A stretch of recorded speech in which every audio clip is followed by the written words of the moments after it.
So we are going to finish with some closing thoughts from Emary Aronson, who last year put up a picture of her, which grade teacher?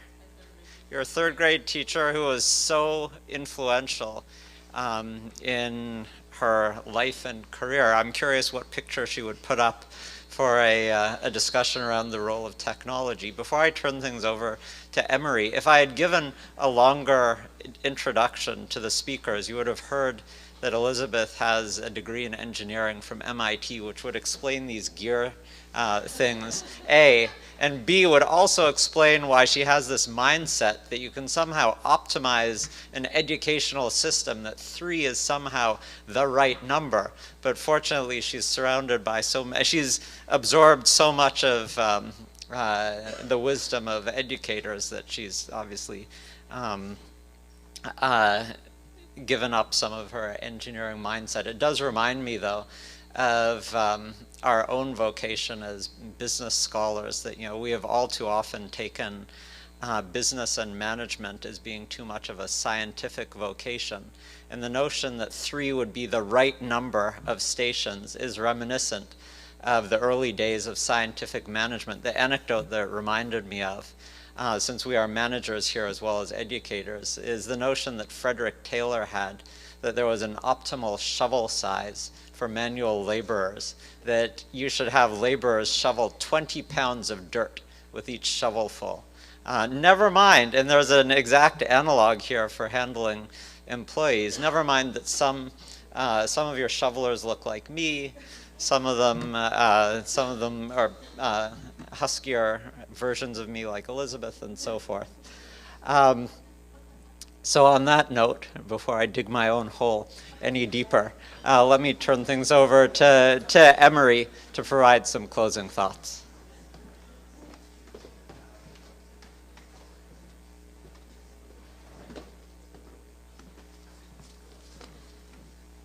And because I showed you all my family pictures last year, I brought no slides this year because I didn't have anything left to show.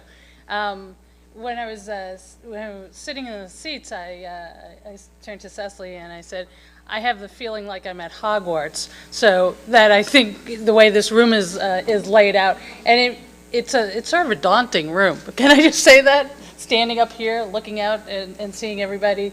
But I'm really excited to be here, in part because what we got to hear today was 3 people who just modeled for us what great teaching looks like. And I apologize that I'm actually about to bring that to a crashing end. So what you'll hear is, I'll drone on a little bit, and I'll read from notes, and I'll do everything wrong, but bear with me. What was so wonderful about this was that we hear the words technology and education, we hear them a lot, and they seem to be able to be combined in any way you want. You can say technology education, you can say education technology, you can say technology in education, you can say technology and education, and nobody ever really seems to disentangle and care about which order you put those things in, those words into. And so what I'd like to do is to talk a little bit about how the order matters, which is interesting coming from me because as a dyslexic, I don't really think that order does matter, but we'll try it anyway. So what Joel and Elizabeth and Ellen actually did for us is they did disentangle words, but they also showed us where they are in action. How do you recombine those to in the service of both the students and teachers? So let's start at the beginning. Let's disentangle a little bit again. And I'm going to start with technology education, in part because we didn't discuss it at all today. It's also easier to explain. It's much shorter. Technology education focuses on teaching students to code and ensuring that computer science is taught in schools. Why do you want to teach kids to code? Because there'll be jobs now and in the future. Technology is one of the fastest growing sectors of the New York City economy, with an estimated average wage of over $96,000 a year. But the formal research linking computer science education to economic mobility is still nascent. There's even less research about the educational benefits of tech ed. However, some may posit that computer science training may engage students who would otherwise be at high risk of dropping out of school. Generally speaking, coding lends itself to engaging students through project-based units that involve building mobile applications and designing computer games. Specifically, computer science may provide a venue, for example, for English language learners, as Elizabeth was just talking about, who can excel when they often struggle in their core subjects and in English. Computer science may develop skills that are important preparation for college or career, such as problem solving, collaboration, and perseverance. Writing code is by nature a process of trial and error that requires students to apply critical thinking skills. Some have argued that computer science skills translate into improved performance in math, science, and other core academic subjects, but nobody has any data on that yet. There are many in New York City and across the country who are pushing to have coding taught in schools from the early grades through high schools. Students would then graduate high school able to get reasonably paid employment or go on to college. At Robin Hood, as a poverty-fighting organization, we're fixated on whether this is the type of intervention that will move a student who is unlikely to be successful to graduate high school and either gain meaningful employment or succeed in college. That's how you break the cycle of poverty. You get employment. What has been interesting to us in observing several of these tech ed programs is how little innovative technology they use in teaching how to code. Indeed, many use the oldest, driest, and dare we say dullest methods of teaching. Which brings us to education technology. EdTech refers to the use of technology to transform teaching and learning. It holds the prospect of personalizing instruction without changing the human capital in the room. While some training may be needed, the use of technology does not mean that schools need to hire more or different teachers. For the moment, it also does not mean that the system needs fewer teachers. I actually like theme music, so that's why Cecily is doing that for me.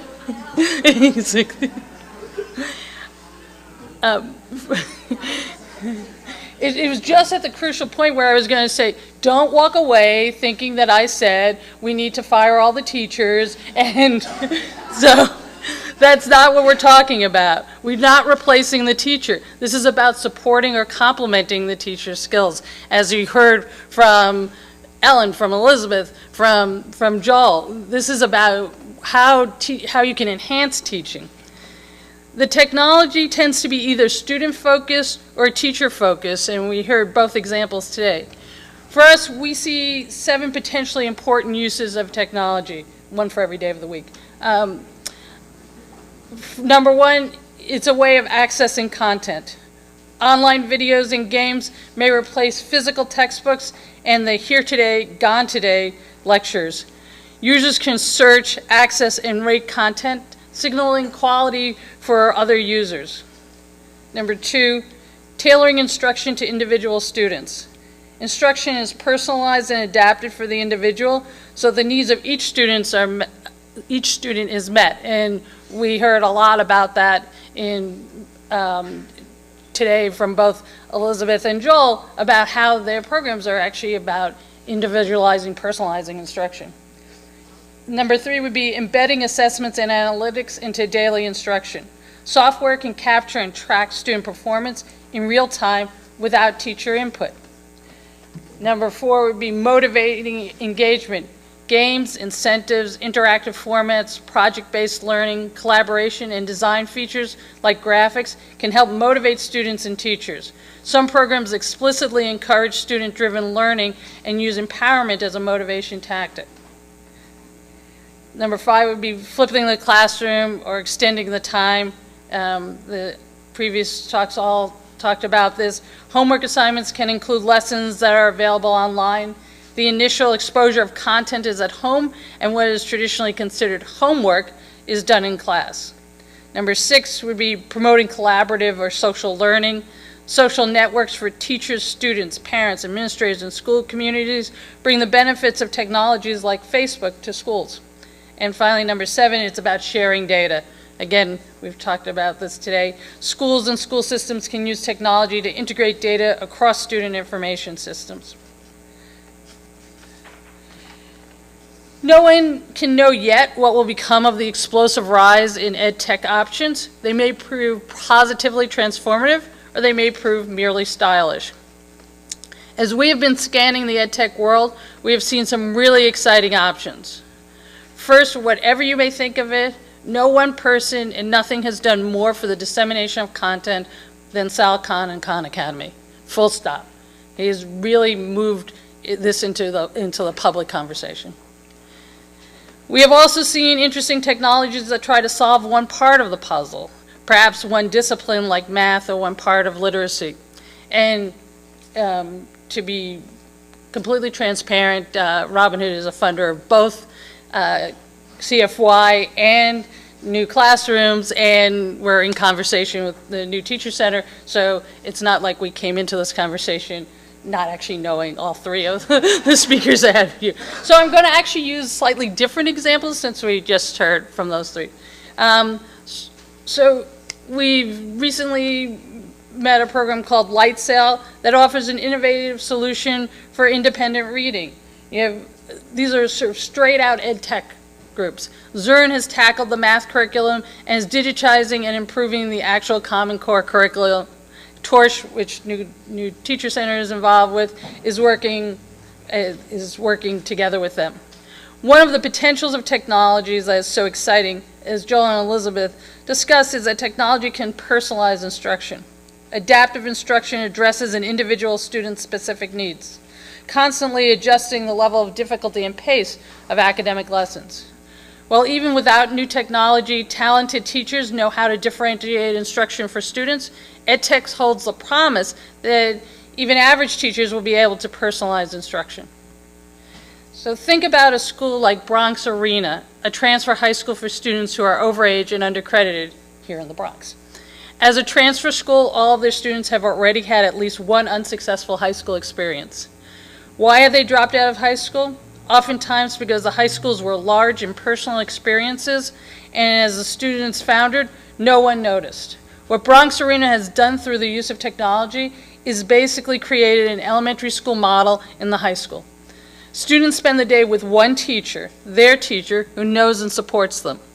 They each have a laptop where they can work at their own pace on the classes they need. They have science teachers and other specialists that may take a group of students to the science lab as needed. And they do outcomes-based grading. It's really just going back to being in elementary school. True, it's not clear yet whether this model will work, but it's a really interesting idea. And then there's how technology can gather data. Embedded assessments passively capture student performance data. For example, with LightSail, the software keeps track of how frequently a student turns the pages on an electronic reader, which means that when you're doing the independent reading and you have one teacher who's working with some students and you have the other students are reading independently, it's tracking to see whether are you turning it too fast, are you turning it too slowly, because then we know that you are or are not reading the work. Computer-driven analytics organizes the data to make its implications actionable for teachers or school administrators.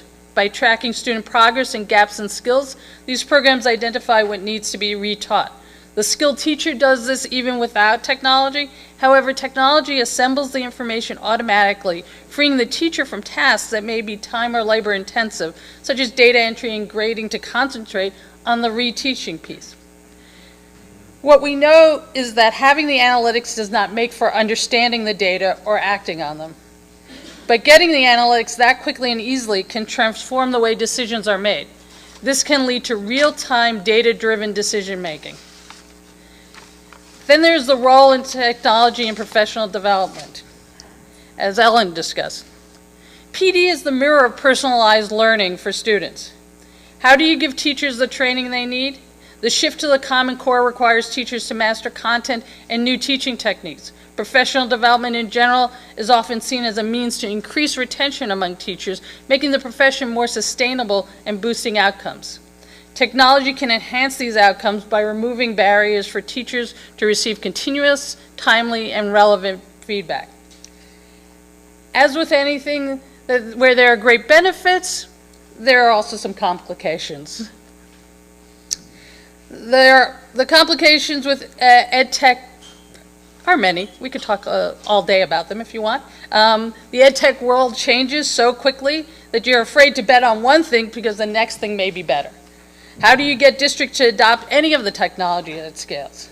Many of the EdTech solutions are for-profits, as has been discussed before, making it, as a funder, far more complicated to try to pick an answer. And most importantly to us, and I think to most of you in the room, what sort of metrics do you use to measure success, and what is the time horizon for them? But as we at Robin Hood think strategically about EdTech, we're looking for solutions in a few basic areas where technology can be a real game changer. We look to the final outcome. Are students learning more? Are they mastering the material more quickly and performing better? Our metrics don't change just because the instrument changes. What technology does is change the delivery system or relieve some of the burdens from the teachers so that they can truly concentrate on teaching. In the end, what we know is that the technology in and of itself is not the solution. It is the use of that technology that is the solution. Think about the electronic whiteboard, otherwise known by its brand name, the smartboard, as was talked about earlier. I love smartboards. For so many reasons, I love smartboards. It can do the greatest things. Teaching math, your curves can just change with a swish of your finger. Teaching social studies, you can zoom off to China to see the Great Wall and understand why that was impenetrable. And all that can be saved for tomorrow's discussion. What I don't love is when the smartboard is used the same way as a static whiteboard. Students are called upon to come up and post a Post-it note on the smartboard. Or slides are projected onto the smartboard, and they're still always crooked. And I don't understand why slides are always crooked. And here's my personal favorite, is the principal who decides that she needs a smartboard in her office. And I've seen that many times. So you have a nice small office and you have this big smartboard as the backdrop to it. So it's not technology itself, nor is it merely the question of the quantity of technology. Joel talked about the three computers in the classroom, and we all know many stories about those. They sit in the back of the room and they gather dust. And just having more computers doesn't actually solve the problem. As my colleague Liz McNamee likes to point out, the pencil is an example of early ed tech. But as somebody recently just said to me, it's just like it's not about a one-to-one ratio of computers to students. It's not because she said, when I was growing up, I had a one-to-one ratio of pencils to students, and that didn't make me a writer. So it's about how we use the technology. It's not the technology itself. So one last thought. The new digital divide may not be about hardware, but it may be around connectivity. We know of areas in New York City that have now provided free Wi-Fi in their open spaces, communities such as Red Hook, Harlem, and Chelsea. But how do you go from outdoors to indoors to really make information accessible? How can we be sure that all students have access to all this wonderful ed tech in their homes? Again, it brings us back to the issue of use. What new classrooms, CFY, and new teacher centers do is that in different ways they harness that technology. They don't really invent it, they implement it. They provide the use, and in this way they are disrupting education. And that is a good thing. And so I just want to close by thanking Ray and your team for having organized this day, and another really good day. And it's always an interesting and captivating morning. And I did want to thank you to all of my friends who are here today, particularly the colleagues from Robin Hood. We're out actually in pretty big force today, both current employees and honorary employees. So thank you all.